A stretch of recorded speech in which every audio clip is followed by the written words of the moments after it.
the world today. Appreciate you actually helping to make the world a healthier place. Today we're going to be talking about food and your skin.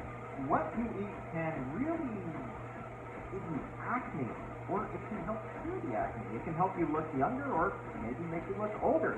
We're talking wrinkles and blemishes and basically eating not just to feel your best, but to look your best as well. And then also we're going to have an interesting discussion today about alcohol and whether having a drink or two can make you more susceptible to having a wicked sunburn. You really don't think about that. Like you go to the beach and a lot of times you're taking a cooler with you and maybe that cooler has a six-pack in there. Well, maybe that's not the best idea. Because today we have a lot of science, and the person bringing the science to us is plant-based dermatologist, Dr. Miyaki Sharma. She is a friend of the show. She's also the owner of Inside Out Dermatology, which is the first plant-based clinic in Australia. Dr. Sharma, it is so good to see you again. Thank you, Chuck. It's been a while since we caught up last time in the US.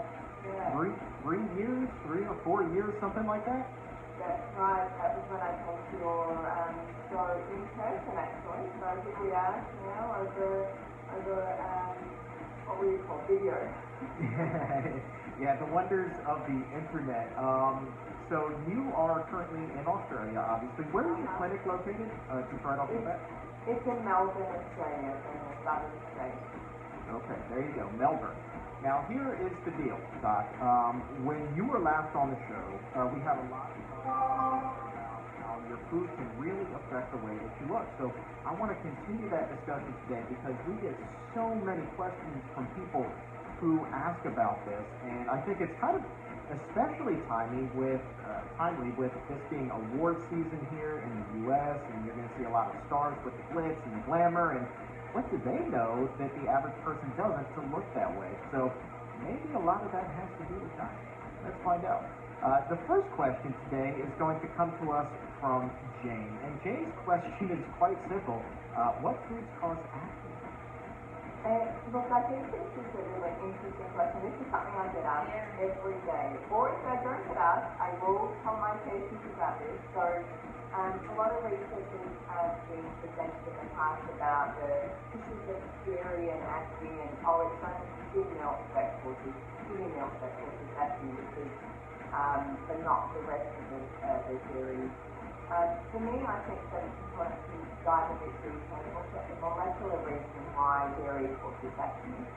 So that's one component, and then the other two components are really eating a high glycemic index food, eating a lot of sugary foods or drinks, and then having a lot of fat in the diet. Now, often when I explain this diet in terms of the lifestyle management and patients, I explain that medicine does only a little bit. So if I turn on a tap in my clinic and let it run the whole night, it would flood my whole clinic. So when I come back the next day and I really use a mop to mop down the floor, that's probably not the best option. I probably need to turn off the tap. That turning off the tap is actually your diet, and your mop is any medication that your dermatologist gives you. So it's really important to look into what you're doing. And then make small changes. So often it's hard to make a full-blown change in one go. It's looking at trying to make smaller changes and replacing some of your items that have a lot of dairy in them to non-dairy items. Now, the reason why dairy causes acne is a number of reasons. We've talked about that in the last show that I did with you, Chuck. But mainly the secretion of IGF-1 and insulin resistance from the components of dairy. The dairy has casein and whey, and they trigger the increased response to IGF-1 and insulin resistance. And both of these components actually, down the track, increase the androgens. These are your hormones that are released from a gland called the adrenal gland, and they get released even more than usual. And as a result, they increase the growth of the gland, acne, as well as promoting more acne. So often patients of mine will say, I noticed a really good improvement in my acne after going off whey protein supplements or protein bars, cutting out dairy, of course, is the most ideal thing. But it's not just the basic dairy, it's not just milk, cheese, yogurt, ice cream. It's actually looking at the ingredients that you're eating. So it's the powdered form. Does your product contain whey protein, casein, or milk solids? And if they do, it's a good idea to try and cut them out. This is the most simplest way to help us with acne.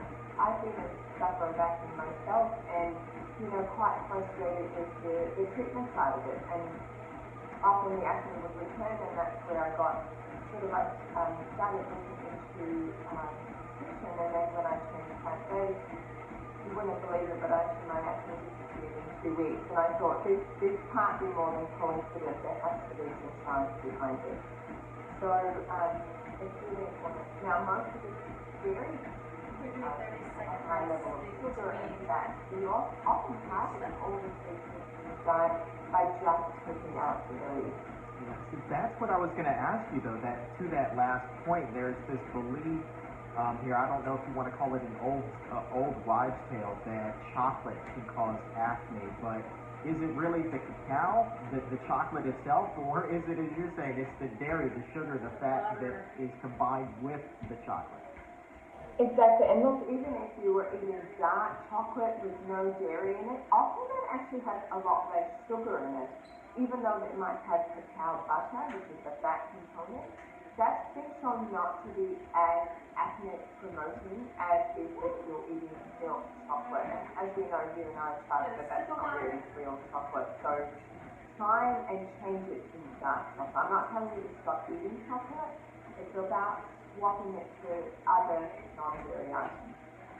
So if somebody adopts that plant-based diet and they make a shake, like my favorite dessert shake is like bananas, a little bit of kale in there, some other fruit, and then you throw in some cacao and some plant milk on that. That has next to no acne risk, basically, but you're still getting the chocolate fix. Would I be correct in that? 100%. So if you're my patient, I will always give you a smoothie recipe that contains almost all those ingredients. And I always explain to patients why you need those ingredients. So you mentioned kale. Kale's a really good source of calcium for your bones, and it's really important to have that. You can put lots of bananas, which has a lot of potassium and other micronutrients and fiber. I usually ask my patients to put a lot of berries in for antioxidants and polyphenols, and then some form of omega-3 in the form of flax seeds or chia seeds. And then for my female patients, I would encourage them to dates in because they give you natural high sources of iron in your diet. And then if you put it up with a couple of almonds or other nuts that you might have, because nuts contain naturally different amounts of magnesium, selenium, and zinc, which help to heal your skin. So if you combine all those things in a smoothie and have it, that's a really good concoction to help with acne. And in that, with all those fruits, all those vegetables, there's also going to be some vitamin C in there. And Michelle sent this one in, and I actually also know that vitamin C is a very big talker in the skin health community. So Michelle's question is, what are the benefits of vitamin C when it comes to having healthy skin? So if you look at the opposite question, so what happens when you lack vitamin C, you end up getting a condition called scurvy, where you increase the risk of gum bleeding, bleeding from the skin, and quite severe skin rash and diarrhea. So it's important to maintain a normal level of vitamin C in your blood, which is by eating a lot of carrots and oranges and fruits, vegetables with other high levels of vitamin C.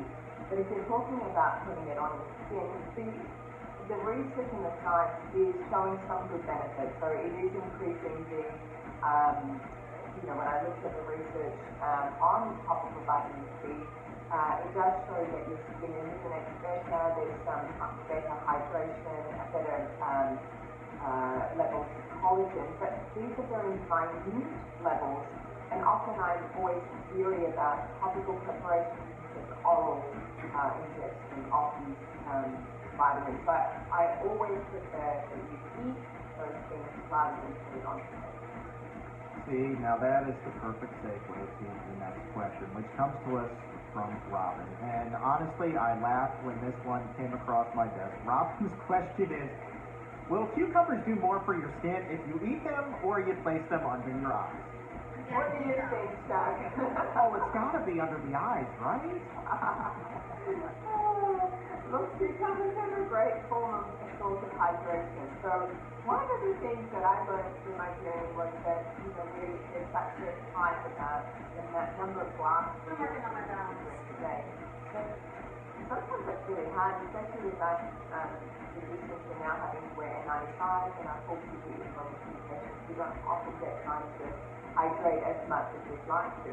But you can actually eat certain things in your diet that have a high level of hydration water content that contribute to the total number of glasses of water that you consume throughout the day. So that includes cucumbers, watermelon, oranges. So add them to that list rather than be worried about the number of glasses of water you consume.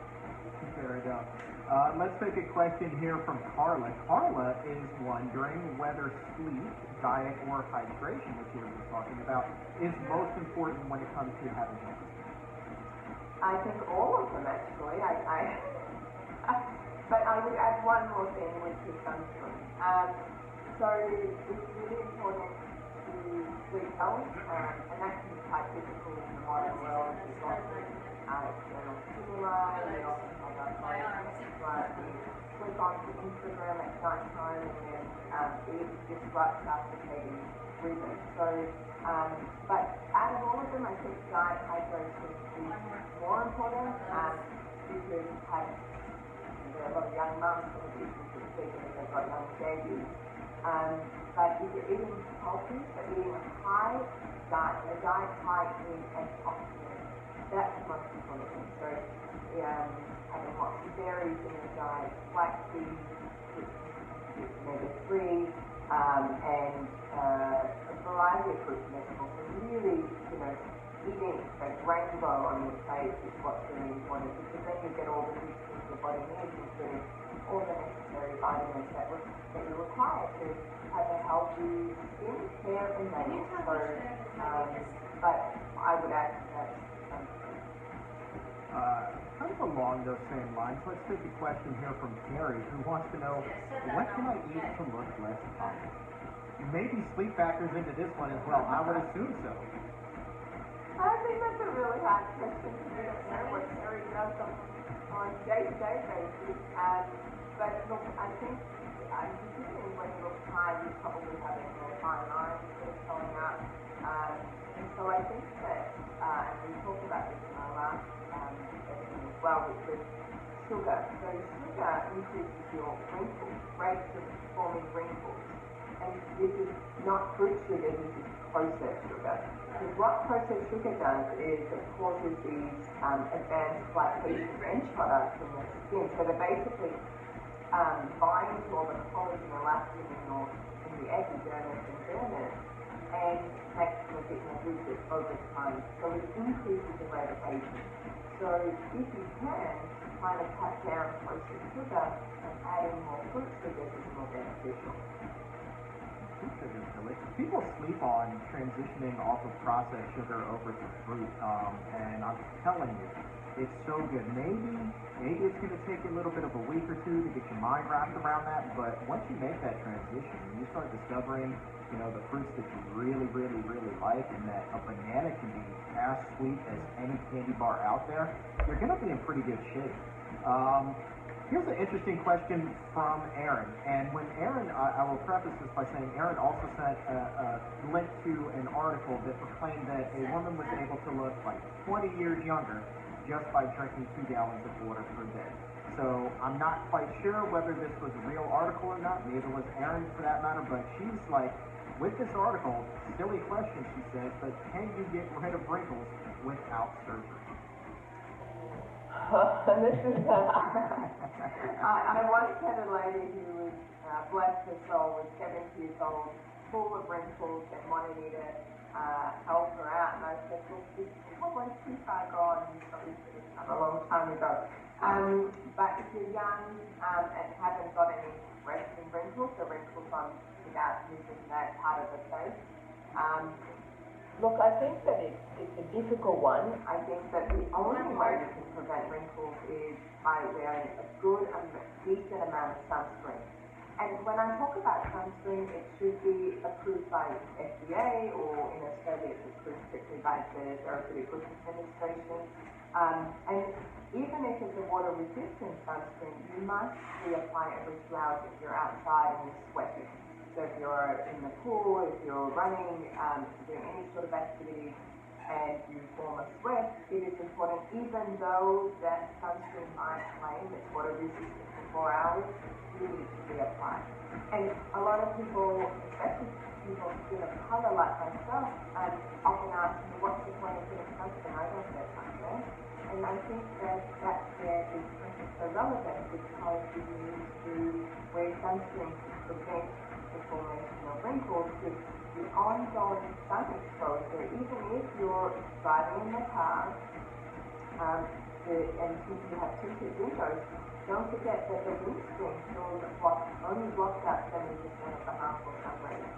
So it's really important that you keep wearing the sunscreen, even with those skin color, every day, and if you're doing some sort of activity that you reapply every 2 hours. And the best thing you can do is that will not only help with the wrinkles, but it will also help with the skin and sleep problems. All right, so that brings us to a really interesting question from Tiffany.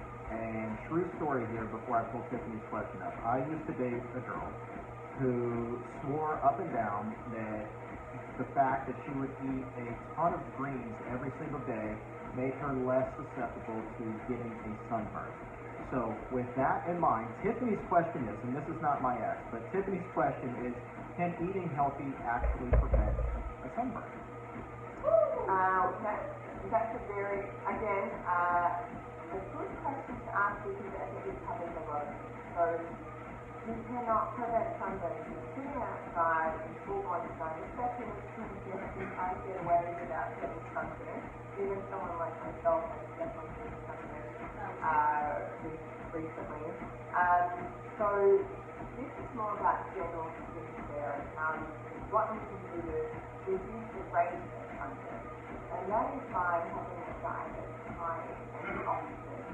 And green tea, for example, has been shown to be really helpful in research. They looked at the formation of skin cancers, and they found that actually there was that statistical difference between individuals that drank a lot more green tea compared to those that didn't. Now, they took into account the type of skin color, where you live, and how much exposure you have. So I think that's interesting. The other thing that we've recently come to light, to me at least, this research is definitely not new, has been the topic of alcohol, and alcohol increasing the rate of sunburn.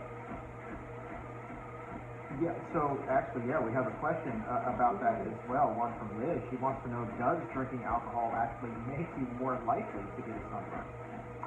Yeah, so this is something that I looked to in Australia. We've had a lot of discussion about this recently. And a group of researchers in Japan last year published a study, but it's on the basis of previously older studies that were published in 2014. And it is true, drinking alcohol does change your behavior, of course. You may get something on, you may get out a lot longer than you like. There are some behavioral components, but actually after those out, alcohol actually increases the rate at how you burn. And they do that by two mechanisms. So they cause immune dysregulation in your body, and as a result, the skin can no longer protect you as well from the harmful UV rays. Normally we get a release of carotenoids in the skin that form almost like a protective barrier, natural barrier to the UV rays. And then it also, with the dysregulation of the immune system, you're now causing these cells to get more damage from the harmful UV rays. And as a result, these damaged cells can increase the rate of skin cancer. And in fact, one of the studies showed that by drinking more than one standard drink while you're outside can increase the rate of melanoma by up to 10%. Wow, 20%. And you know what? And I think I saw you maybe put something up on your Instagram about this too. So doesn't it increase by like 55% if you have 5 beers? Exactly. So heavy drinkers, watch out. You do have a much higher risk of getting melanoma. The other types of skin cancers, like squamous cell carcinomas or basal cell carcinomas, they also increase, but not as much as melanoma. So you know, melanoma has a complex etiology to it, but one of the components is how much sunburn you've had in your lifetime. Yeah. That's something I've always worried about, being fair and collected. But good to know that alcohol is something that you're going to want to avoid, and that can help you out. Well, at least not have a martini or Bloody Mary when you're outside on the beach. Really think about it. Have a non-alcoholic drink instead, or really keep it to one standard drink while you're outside. I want to switch gears, take an interesting question here from John. John is wondering what the connection is between hives and his diet. Maybe he gets them quite a bit, and he's wondering, am I allergic to one thing that I'm eating, or is it kind of the overall big picture? I'm not eating the healthiest diet, therefore my body's kind of freaking out and giving me hives. So hives is a complex condition, but it's common. And I think this is a really interesting question because up until a few years ago, we really put half of options. There was a common cause of the hives, and then we couldn't find it. Studies have done how we can actually find a cause for it. And so we term it idiopathic hereditary or idiopathic hives. And often patients will convert chronic form of it. So it's quite a debilitating condition. As you know, it causes a lot of itch, and that itch can be quite profound. It can be so widespread. It can come and go as it pleases, and so we've never been really able to find a lot in what the connection is with diet.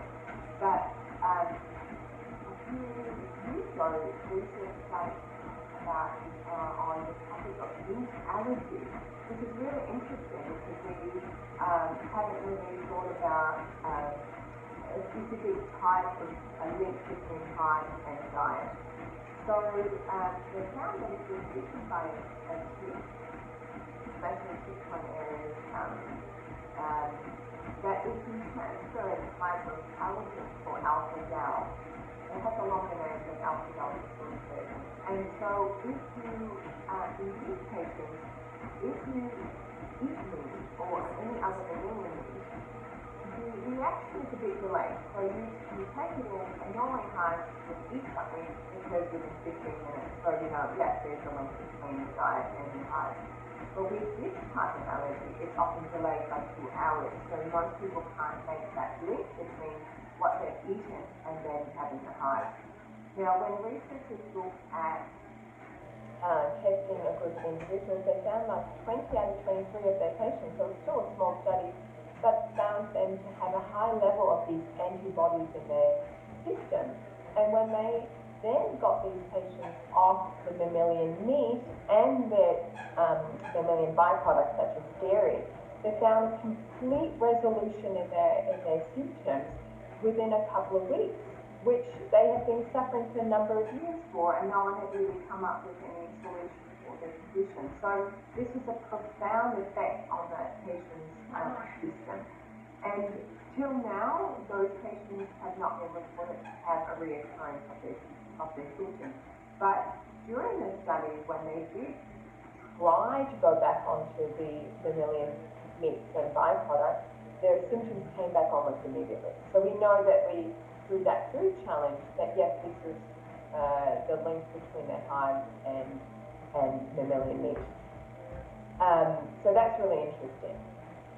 True story. Back when I was in the throes of my fast food addiction and pretty close to my heaviest weight of 420 pounds twice, I got hives head to toe. Literally every single part of my body that you can think of, I had hives, and it was just the most uncomfortable thing in the entire world.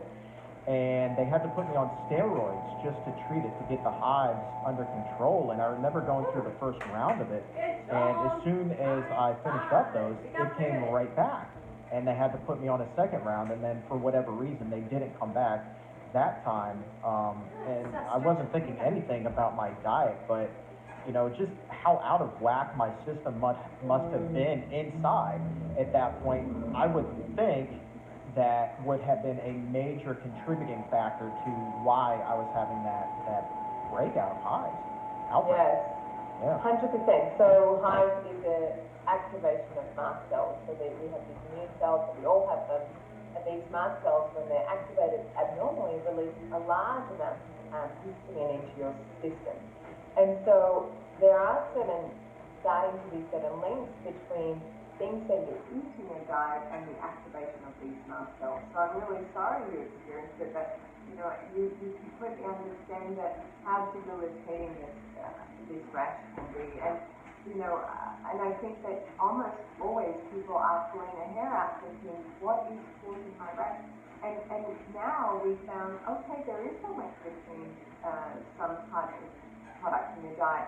So meat is one, but actually fish is another one that we've now started to look into. So fish usually tends to have a nematode, and a lot of individuals that eat uncooked fish or marinated fish tend to develop an allergy to something called A simplex. Now often that is hard to monitor or to investigate on a blood test, but individuals also that remove those out of their diet, all those products, then also find relief. So I think it's an exciting space, and I think I'm going to be really excited to see what more comes out through individual products that we eat in our diet that may contribute to hives. But these are kind of the two stronger links that certainly research has shown.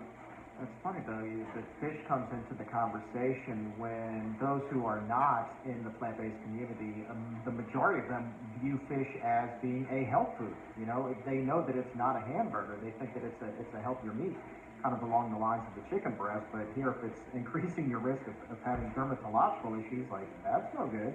And as we've spoken about previously with Dr. Neil Barnard and other experts, you know, so many other issues that come with it as well. And the last thing, Doc, that I will say about the hives and my experience with it was that I remember just being so miserable, and my heart goes out to people who struggle with this, so miserable that I literally, it was in the middle of winter, and I drove around with all of my windows down because that freezing cold air would actually help the hives go away. I don't know why that was, but as soon as I went back in the house, boom, they were right back. And I'm just grateful that here we are, you know, many years later. I haven't struggled with it. I haven't had a hive once since I've been eating a plant-based diet. So, knock on wood, they don't come back.